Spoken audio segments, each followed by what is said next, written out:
What's up YouTube, this is Tubedigga.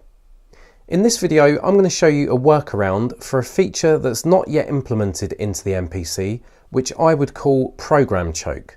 It would essentially be exactly the same thing as mute groups that we've currently got for pads, but it would apply to programs. This would be really handy when switching sequences where you've got one program on your first track and you've got a duplicate version of that program on the same track but on a second sequence. This is something I use all the time, this switching up of sequences, so I get a different variation of, in most cases, a drum or breakbeat program. I'll demonstrate what I mean by this and why it's a handy creative thing to do, and it's one of my favourite techniques to use in the MPC. So on my first sequence I've got this breakbeat that I've manually chopped into the default program 001. So let's just take a listen to that.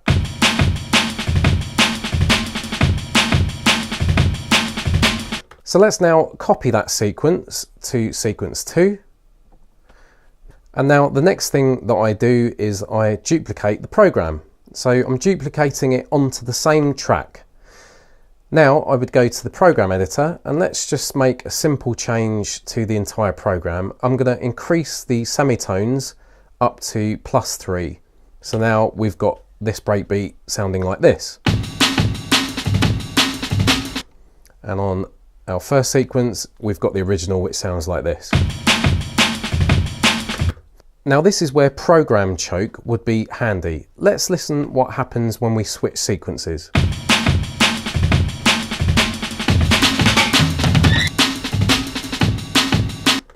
Because the MPC is assuming that one of those programs could be something completely different, like a piano sound or a bass sound, and it assumes you'd want to be able to play those over the top of each other, okay?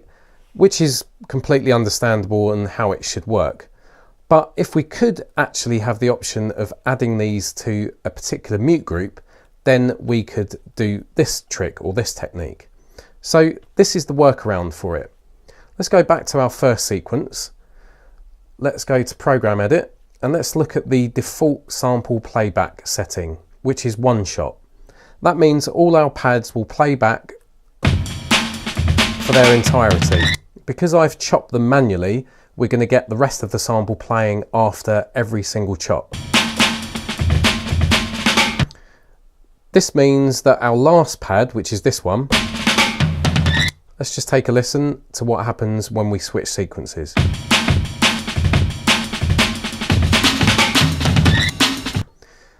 We get the last sample of our first program carrying on into the second sequence.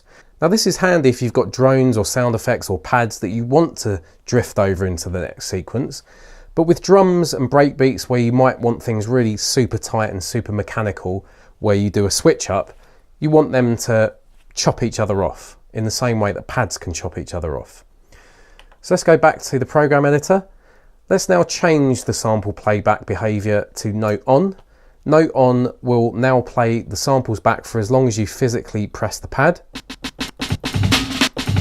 or for as long as the notes are entered into the sequencer. As you can see, they're entered at 16th note time divisions. Now all the pads are going to be staccato. So the way we get around this is we literally go to time correction and we choose legato. Legato in musical terms, it's an Italian word for tie together. So it basically automatically ties all the notes together. So let's press do it. Let's look at the grid editor. And now you can see all of our notes, except the last one, are tied together. For some reason, it doesn't apply this to that very last note. I've not worked out why. I'm sure it's an oversight on my part. If it's not, it will be a bug. But that's the only thing we have to do manually, is just extend that last note. Now let's take a listen. Now I'm going to switch back to the first sequence. But we're still going to get that problem when we switch back to sequence 2 because we've not applied those same settings to sequence 1. Let's just do legato again from the time correction. Let's just manually extend that last note. And now let's switch sequences.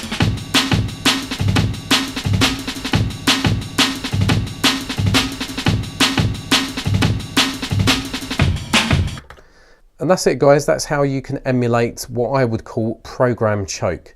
Once again, thanks for watching, and thanks for anyone who's contributed a donation to my channel. There's a link in the description down below if you'd like to do that to help support me make these videos. This is Tubedigga, and I'm out.